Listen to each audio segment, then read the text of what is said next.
Okay. Okay, welcome back here. Division D. Yeah. Double D's. D1, D2. Division Double D's. The I only already have the division clock that on. matters. Yeah, There are don't two worry, Ds, and they're glorious. Don't worry about it. We're good. It's the only Bouncy. division that matters. Okay. Yes, okay, welcome back here. It is calling the Audible. Simon Dagenet, Hi. GM Hi. to my right. PC, GM to my right. I got a lot more handsome for a second. Peeze to my far left. And then the far nest of ours, Eagle, who looks really stressed, annoyed, upset because his yeah. headset can't That's the work. wrong Dave animal. One Chappelle. job, just make it work. The Dave Chappelle episode. I can't hear my headsets. All right, Division D1 Double D's. and Double D2. We'll get him to say it. We will. Let's talk about the week that was in Division Double D1. Games that caught your attention, gentlemen. I start with you. Simone. I really liked. There's two games that really caught my attention this week. Touched by Ninja Letty, dominant performance, and We're going to talk to quarterback Shane Feinberg of Touched by Angeletti. Yep. I'm just doing some production work because everyone else looks really busy and I was doing nothing. That's okay. I'm just drinking my chocolate milk. Yeah. I got you guys. And Got you back. Cheat code, Kevin Fidima. He's a very too good player to be in Division D. Not a cap hit whatsoever, and he's gonna have a monstrous season. Agreed.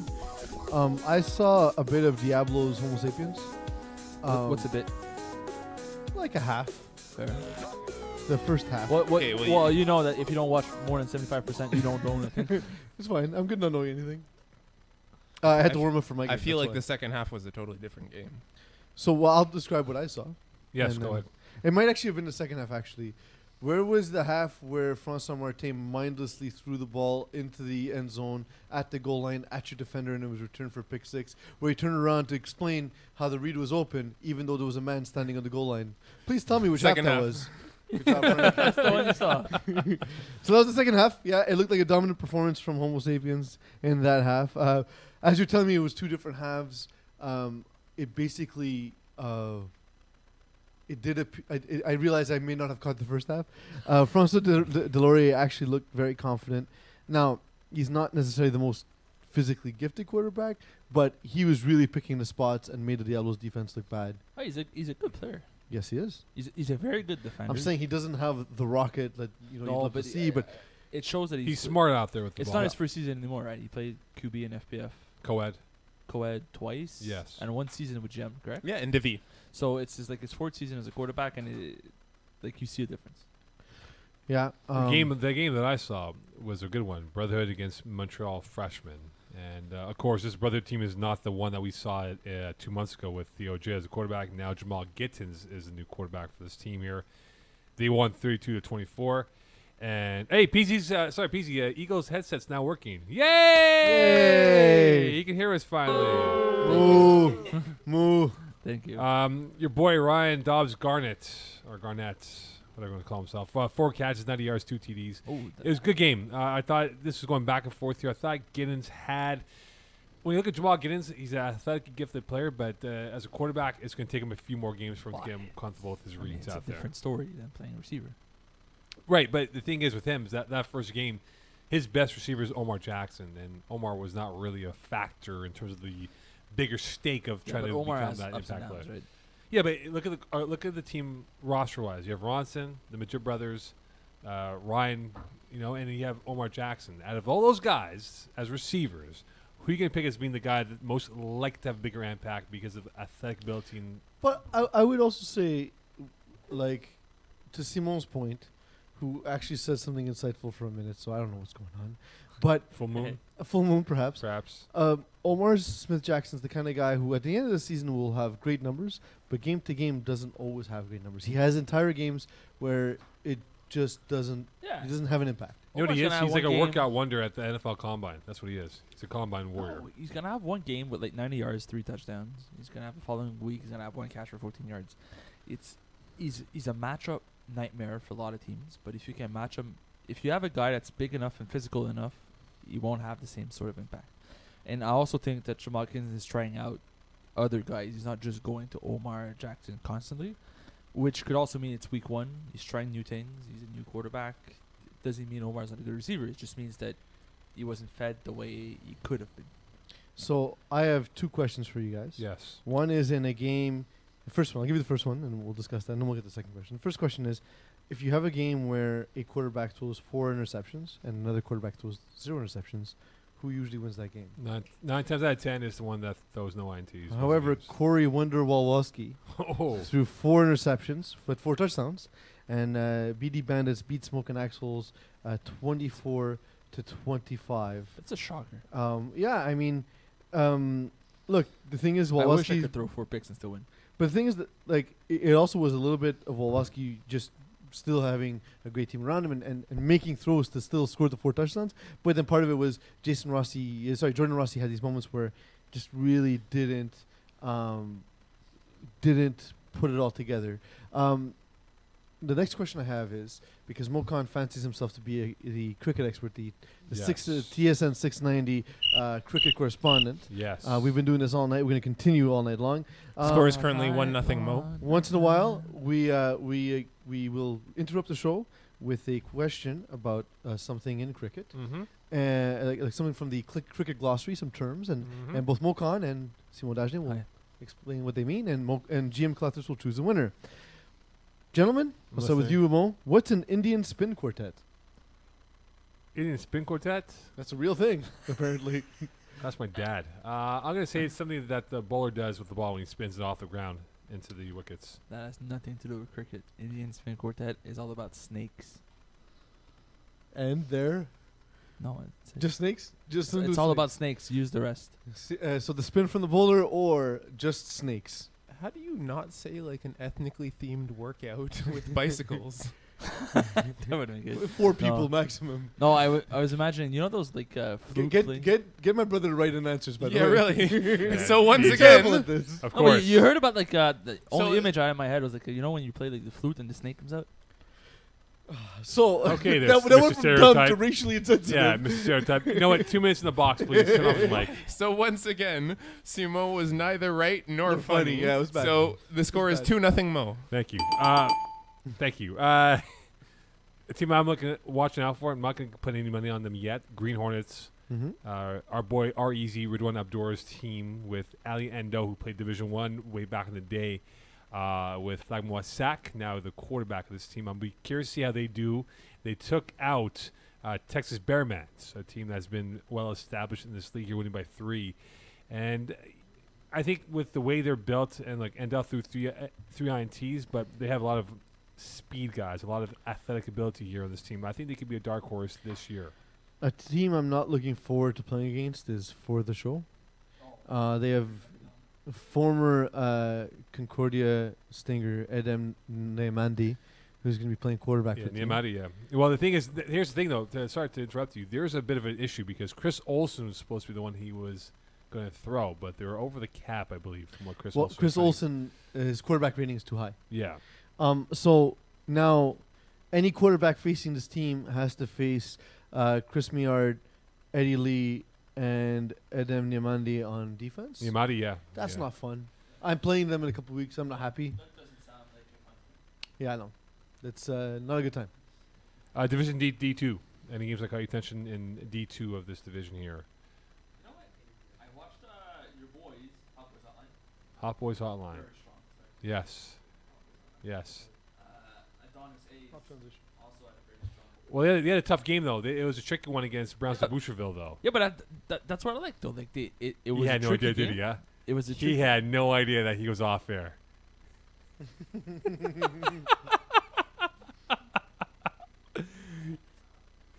Anyway, Browns to Boucherville. I guess Adonis says, yeah, this guy's trying to play it off. Yeah, I knew I was off air. Yeah, didn't know. of course. I Carry don't on, know. What It's okay. It makes for great radio when there's no sound. Yeah, For like 2 that's minutes. what I've heard. Yes. But carry on with the games that you saw, please. Which one? Do I have to start over? No. Well, I don't know when we were off.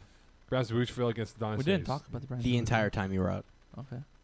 You're talking about Hot Boys Hotline. Yes, your boys. Oh, and the ones that ditched you. Mm. Yeah, that's what happened. Mutual cutting by one party.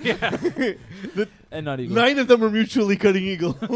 By the way, I've been told to tell you that Malcolm Archer, the rusher for Hot Boys Hotline, is putting himself into shape such that he can break the all-time sack record this season. So he's aiming for 30. He's at 3. Oh, he's on pace. Okay. He's on pace exactly at 30. Yes. Okay. Carry on, Simo. How boys outline your boys? Very strong performance to begin the season. Yeah, that's how they are, though. Every season you're gonna hate on them about like week 5. You're gonna start talking about how Tom Gatehouse chokes in the playoffs. Yeah, he does. It won't matter because in the past, well, since last spring, he's been playing much better. How many championships? How many championships? Thank you. That's a quarterbacking stat, not a team stat. It's true. Yeah. That has nothing to do with everybody else. They had an ego for like 10 years. Yeah. Give him a chance. So Mutation, the team we thought was going to be strong, has JF Marquis not playing quarterback, but instead Vincent Marquis. He had a rough outing against a very gifted, touched by an Angelini squad. The a good return defense. of Gordon Hogan, Hogan's Heroes. Back in the league for the first time in a couple of years. 4 touchdowns, No, 3 he played last year interceptions. with Phil Cutler. Yeah, but not the whole Not season. regular, not No, full but time. he played. No. But just say 4 touchdowns, 3 interceptions. the thing with Player of the week. but the thing with Gordon Hogan is he's gonna bait you to throw something near him. He doesn't look the part, Mm-hmm. but he's fast and he can make plays. And in a division like Division D, a lot of quarterbacks are going to make mistakes. He's No, going to but- finish with like 15 interceptions. But here's the thing with Mutation, though, right? The reason why Jeff Marquis is not throwing for them is that he's throwing for the commission in a higher division, which kind of And he's too high to throw in division. yeah, exactly, which Yeah. would definitely screw up their cap. So But the other thing is that we played with Alexandre Joubeville right after that game, so that's why I didn't catch the entire game. I caught a little bit at the beginning, but Joubeville came to us. He's like, "Yeah, we got smoked," and he's like, it wasn't even close. That team, whoever they are, they're real good. And Mike Knopp was one of the guys from Division E that we noticed. One half of the Knopp brothers, the Knopp and Knopp law firm. As Andrew Knopp, the rusher, will be missing the season because he plays rugby. Oh, he's my favorite guy. But now having Alex Angeletti, Gordon Hogan, Mike Knopp, this is a good team around Shane Feinberg. Yes. yeah, Speaking of Shane Feinberg, well, That's he'll the join us very transition. soon. Actually, after this game, last I game was doing recap. that to, like, Quickly here, so guys. close. Quickly here, This Vic in the week one, I box. guess. they you did a good lose. thing. Thanks, Don't man. worry. Vic in the box lose humbly, 38-14. I was there Surprise. for the first half. Are you surprised by this? But this is what you expected. Yes and no. I had a conversation with Sebastian Zufo after the game. He texted me and he's like, "Peeze, do you have any suggestions for defense?" And I said, "Don't play it." No, no. The thing is, Defense is it's stupid. a team coming up from Division E, and Division D, especially on defense, requires a lot more organization. You can't show your looks ahead of Vic in the time. box? Yeah, and Vic in the box were kind of declaring their look. Yeah, but they got away with being just the better players on the field for the past few seasons, right? Like that's what they do is they'll man up on you guys and they know they'll win every matchup, so it doesn't matter. But as you move up divisions, it's no longer the case. But so in the game that we played against them last season, which was close for let's say 3/4 of the game, Mm-hmm. they told me that when our offense was an offense they really struggled against, and the thing that really worked against them were plays I completely stole from Joey Taylor, and Baby Kangaroos is a team from Also- that family tree. Also, Baby Kangaroos is a very good team. Oh, they're very good. Yeah. There's also that, right? But I'm saying so like. It was a very highly sophisticated offense, highly competent against a team that hasn't played that level of offense that often, and now they're facing sort of they saw it once in Division E, and they're seeing a much better version of it in Division D now, and they're like, ooh, Yeah. okay, now we can't just get away with having the better player. Right, To Simo's right. point, I didn't mean to slap you in the tit, by the way. That was just It's an extra okay. bonus for you. It's okay. But also, Baby Stopping Kangaroos short. is going to be one of those It is stop like, short. top contenders in division. Seinfeld. He stopped short. So, there's also that, right? There's also the fact that Pick in the Box first game in Division D, Real after moving talent, up, real action they're going up against now. are playing against one of the best teams in the division. Also, Also, I Max Beer is expect not playing the entire season. Also, Who? breaking Sorry? moves. Max Beer is not playing the entire season, as far Okay. as I've heard. Oh, that's not very good. Well, but, come up next, Shane Feinberg will join us to talk about these two divisions here on Calling the Audible. As fine as it gets.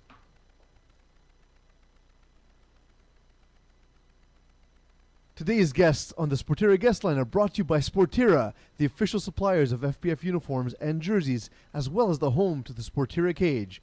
Are you not getting your stats because your jersey is so beat up that the scorekeeper can't read your number? Don't be that guy on the Flag Plus football wall. We all know who you are. And get yourself or your team a fresh new look today by emailing info@sportira.com for quotes and details. Is so beat up that the scorekeeper can't read your number. What's up, guys? Don't be Guy on the flight. Hello? Hi, Shane. Sorry, Eagle can't do his job well. Good evening, Speak one Shane. for everyone, I guess. It's all good. Oh, Shane, turn on your radio, please. It's such an annoyance when people do that. Oh my God. Shane, you're live with Mo, Yeah. with Peeze. I'm Peeze, with Simon, and with GM Coletio. Yes, you Yes. can't see me, but I'm here. He's Good invisible evening, Shane. today. How are you doing today? Good, thank you. Pleasure to be with you. Excellent. Let's dive into this division D1 and D2. Your thoughts on the landscape of both divisions this spring, that is. So this spring, this past game, well, I don't know too much about D1, but we're in D2 with pretty much the same team that we had last year with practice squad, where we made it to the semifinals and lost to Fighting Flamingos by a touchdown. Devastating. But this year, as you guys mentioned, we added Gordy Hogan, and we got off to a pretty strong start. So, you last season was your first season, correct, in FPF? Yeah, that's right. So now moving up to Division D, what differences have you seen? I know it's just been one game, but what difference have you seen after your first season, moving from Division E and now playing in Division D? You know what? I was Sorry. I was thinking that there was definitely going to be a big jump, and I'm sure there will be. But looking back on my first game and thinking back to our first game in Division 6 last year playing against Tough Lungs, but completely night and day the way that I'm able to manage the game, see the game, call the plays in the huddle. And I owe a lot to that to, I guess, a little bit of preparation. Peeze, speaking to you, even reaching out to guys like Corey Pecker, Sammy Fetter, Jake Applebaum throughout last season, just trying to get where their mindset was at and how they're calling plays and even their play calling. And that's helped me a lot in my progression. That's one of the things I learned, Shane, is in this league, dudes are generally nice, they're generally willing to share their knowledge, and you learn really quickly as you start talking to dudes, and you find the things that they do that fit into your system rather. Now that you have, again, we talked a little bit on this show about having replaced Andrew Knopp and adding Gordon Hogan. How does that dynamic change your team? So, I mean, you guys spoke about it a lot last year, but Andrew Knopp was an absolute beast for us on defense and really completely transformed the way that we play defense in that we had a lot of interceptions, and we can say that a lot of them came from him. Now that we add Gordy Hogan in the back end, it's been pretty game-changing so far, and we're really rotating through Russia right now, trying to figure out where we're going to go there. But we'll see how things go.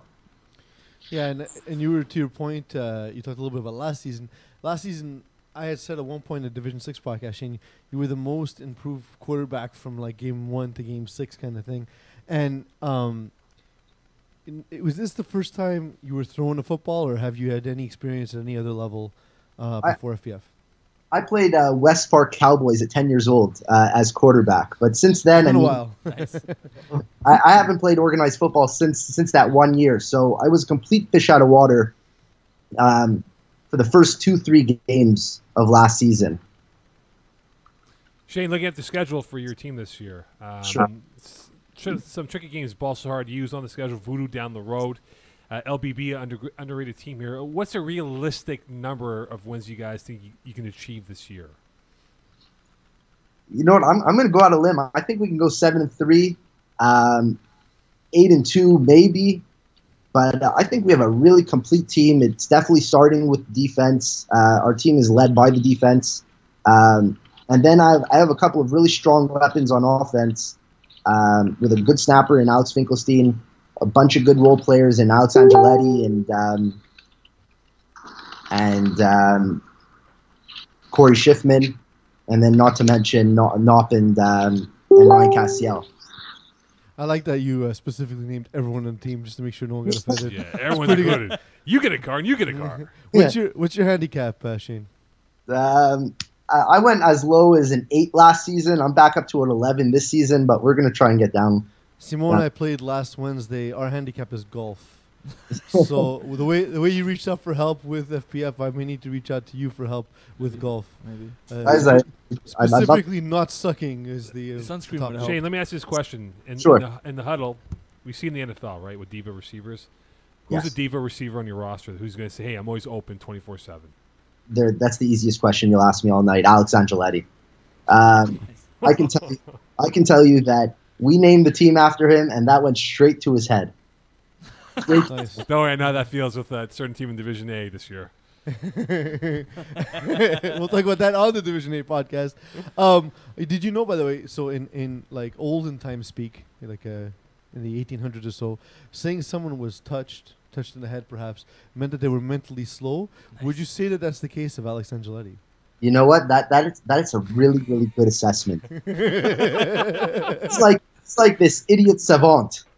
Well, you know what? It's better than Simon because he's not a savant of any True. sort. So Just an idiot. he's just an idiot. Shane, thank you very much for your time. Best of luck rest of the season. And Hold I on, know- I need to ask one question. all right. To ask one more Apparently question. we're not doing a Sorry, radio to ask show. one more question. So, fill in the blank here. The touch by the Angeli will win the Div D2 title because of what? Because of our defense and nothing but the defense. So, not because of you. No, definitely not. I got to He's tell riding you, the wave, man. I'm still learning. I'm still progressing, and this team is led by the defense. It will be led by the defense, and as long as I could limit the interceptions, I think we have a very good shot. Shane, do you know anything about cricket? Nothing at all. Mo, So we're gonna let you be the judge.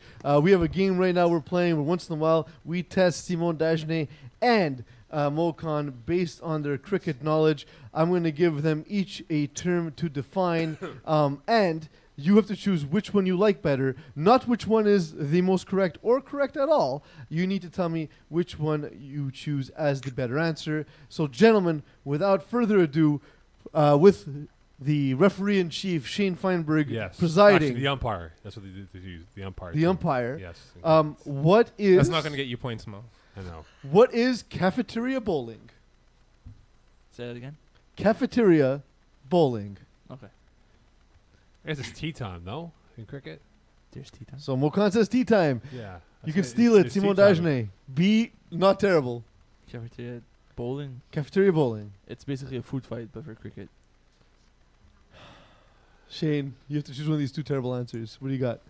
1 point for Simon Dagenet. 1 point, Yes, Simon sir! Dagenet. 2-1. It's 2-1. Get off Thank the you. air. You're out of here, Feinberg. Thank you, Shane. You're always welcome to We'll join talk us. to Let you. us know when you're going to be back. You know, And best of luck this season. get out of here, Good Feinberg. luck, We'll buddy. talk to you soon. Really, really appreciate it. Nice lot, Shane. He comes on air with his radio on, and he gets Simon He Dagenet knows- the answer. He knows good content because he knows. made it 2-1. No one wants a sweep. We have another write-in, and this time it's not from your brother. All right. Oh, my God. Who's it Chris from? Rive would like to know where his bruiser at, Peeze. Where his bruiser at? Yeah. Well, we have an FPF media event at my place, a barbecue before every season, 2 years running, involuntarily presented by all the players who hate us, one in specific. So Hashtag. so we get together and I make a full keg of beer. I do make beer, and this time around, after the barbecue, I was left with no food, so I had to also then, after cooking for 6 hours, make more food for the week. Good. For my family. That's what you deserve. And my dad came over and had a beer, which turned out to be the last beer in the keg. You guys are savages. Chris, Whoa, Rivet, I whoa, gotta whoa, make whoa. fresh beer for you, buddy. In defense, I don't drink beer. That's true. So, You didn't eat the pork. You didn't have the beer. You're, I also didn't have any pork or beers. yeah, sure. yeah, I'm sure. I saw you make a double-decker pulled pork sandwich. It's true. There was 2 deckers of it. It's true. It's Yes. good. It was delicious. Feel no shame. Let's talk about it here, Not. boys. For Division D1, yes, Eagle. You have Junior Sparrow saying he wants to try some of your beer. So Okay, Junior you Buddy Yeah, always when you welcome. win a yourself football in trouble. game, when you win a football game that matters most, you'll get a beer from. Nah, Junior's always That welcome. matters I the most. wanna. I feel like me, Rent, and Junior can do some damage on some ribs. Wow. Ribs and beers. Junior That'd be is- fun Junior night, You right? could eat a pork. Yeah. An Vegetarian, entire man. pig. You're done. He's a That'd be vegetarian, fun. man. That's what he is. He's vegetarian. Really? Vegetarian? Yeah, he is. No. Yeah, he is. Junior, you Raiden, tell me that's not true. Yeah, he's Tell vegetarian. me you haven't betrayed me. He's definitely vegetarian. He eats a lot of Primavera. So this is what we're gonna do. Me and Brent are gonna crush ribs. He's gonna have an ass ton of cake. He's So, vegan. Rib cake. Yes. Vegan? No, you just making just stuff up. said- That's yeah, not yeah, even a he's real word. vegetarian. He's That's not even a vegetarian. real word. What's a vegan? He's definitely vegetarian. What? Okay, gentlemen, here quickly before we go off Same thing air. as Flat Earth. Who's your favorites in Division D1? Sorry? Who's your favorites to win Division D1? To win, okay, I'll tell you finals Go ahead. for the show against Alpha Stars. For the show against Half Stars winning 34-6. They are a pretty sound team themselves. They did good. I love last how it's season. all recency bias, right? So we're only ever going to choose teams that won the first week, right? No, not Yes, necessarily. always. You never choose one that lost. You have no subtlety in your game. Yes, I did. Well, AJ, they have AJ, Andrew Langbert. They're a good team. My mic was off. That's why. All right, you, Peeze, who do you have? Give me all hookers. So a team that won week 1. Yeah. Okay. Oh, I'm gonna do the same thing. Actually, give me all. But I actually do have a team that lost week 1, but they're missing a key piece. So give me all hookers and give me comeback season once Travis Moses suits up for comeback season, because Travis Moses in Div D is gonna be a monster. Okay. He's going to be Miami this week. That is he man not? Trav. He's going to Miami this week, Yeah. is he not? So he's going to miss probably. Give me Green Hornets. All right. Going to Okay. go off the board here. Green Hornets. And against. And they'll take on, you ready for this? Na, na, Super na, Saiyans. na, na, na, na. The GM list. I'm not on there. Okay, never mind. The let's GM do the last list. here. Take over. Go take over instead. Roll over, take over. Take over. Okay. Division D2. Pease, you want to kick this off? Start. Begin. I will, but I had a glossary of cricket terms loaded on my screen. So Yes. now that I got, Shane Feinberg winning that for Simon Dagenet, by the way. Hey, oh, we're talking about predictions. Okay, Yeah, this is the two finalists. And two winning. finalists. See, Division 2 I find to be particularly interesting. I do like Touched by Angeletti because the only thing holding them back last season was Shane Feinberg's play specifically in the red zone. 7 touchdowns, a great sign. It's a I good know it's start. just 1 week, and I say that we always overreact, but I'm ready to overreact. Give me Shane Feinberg. Give me Touched by Angeletti. Great name as well. And The idiot savant. I can't go against my boy Harprasad. Give me Wrecking Crew. As long as they cut Kevin Kusai. Once they cut Kevin Kusai, Yeah, guaranteed the victories. hooligan. Straight shot. Thanks Conference for the B. cookies. Conference B had, out of the 8 playoff teams, 7-1. So there's 7 1-0 teams, and Full Center is the only team 0-1 in the 8th spot. Mhm. Give me GLC to make it from their end of the bracket. That's interesting. And because Shane Feinberg picked against me, the hell with Touched by the Angeletti. They're not going to go. That's a Give- great name, though. Yeah, I it's really a- like the name. It's a really good name. Give me Ball So Hard You. All right. Okay. I wrote They, this. they cut my boy Carlos Cangulia, so I can't, That's I can't okay. go with it. Who do you got? My I plumber. wrote this a few hours ago, so it has nothing to do with the fact that he picked me. But Touched by Angeletti, I think they have the sort of defense that's going to be a trouble to play against. Yes, you could Imagine read they had it right Andrew here. Knopp this season. That's true. That's, If they had Andrew Knopp, that'd be If they scary. would, yeah, that would have been even better. Yeah, but if they have Andrew Knopp, can they fit Gordon Hogan on that team? Because they were all like a bunch of 55s last season. Yeah, so. they were all new players. Don't worry, they're gonna move up. Yeah, I'll make quickly. sure of it. I'll make sure of it. 95. Anyone's getting 100%. Oh, Gordon, yeah, he's a 99. Yeah. Sure. But I just think the team overall is very well So we have a couple of write-ins from Junior Sparrow. Yes. Number Does one. he prefer copper ranch? Number one, not vegan. Don't know what that means. Nice. nice. My boy. You're so mean, Mo. And then where's your championship? But I don't know if Junior knows that MoCon has a Division 1 championship with Two Montreal's time. finest. Yeah, Two-time. twice. He's the only Division Division one 1 championship winner in this room. Yeah. Yes. And will be the only one forever in Yes. this room. Yeah, there's no chance I'm winning. Junior Sparrow, slow snapper. All right. Anyway. Slow I don't know, snapper. best snapper. Give me Junior Sparrow all day. Yeah. Yeah, having played against him in Division C, like It's the Junior worst. Sparrow You in can't the do red anything. zone is over. Yeah. It's a touchdown. It's a touchdown. You can't guard him. He would never He's catch basically the ball. LeBron in FPF. I would come out of retirement to cover him, and he wouldn't catch a ball. All right. I'll put money on that. Yeah. That's happening. Eagle. You're done. Get the algorithm to Let's calculate go. the odds Let's go. on what Mocon covering Put it on the Junior poll. Sparrow is in the red zone. I don't need a calculator for that. Put it We on know the what it Facebook is. poll, please. Who wins in a 1-1 battle? Junior Sparrow or There's MoCon? no way you're getting a vote. I'm getting like Your 5 mom won't votes. vote for you. I'll get 5 votes. Technically, it would be Junior by default because Mo would talk a whole bunch of talk, and then when the time came for the measurables, he would just, nah, I'm not going to do it. No, I'm no, not going you- to show don't up. you- I'm I not. heard my finger. He would backpedal so hard he would tear his Achilles. Don't need to do it. I don't need to prove anything. All right. Verbal Guaranteed Achilles. you hurt your finger again. Magic words, please. Mocon, you're a coward. Next week, more in-depth talk here for Division D1, DD2. As well as predicting the games that may happen the week after. That is Doing true. games of the week? That is very true. Are we We'll do that. rewinding? Are we No. doing the games of the week? No. No, we'll do it next week because it's a little bit early for games of the week, Okay. prediction-wise. Good night, Junior Sparrow. That's rough. I don't know if you can do that. I'm putting First, you call a man a vegan. I'm putting $1,000 in Junior Spare. What's You the don't odds even own $1,000 in your life. That's also true. $10,000.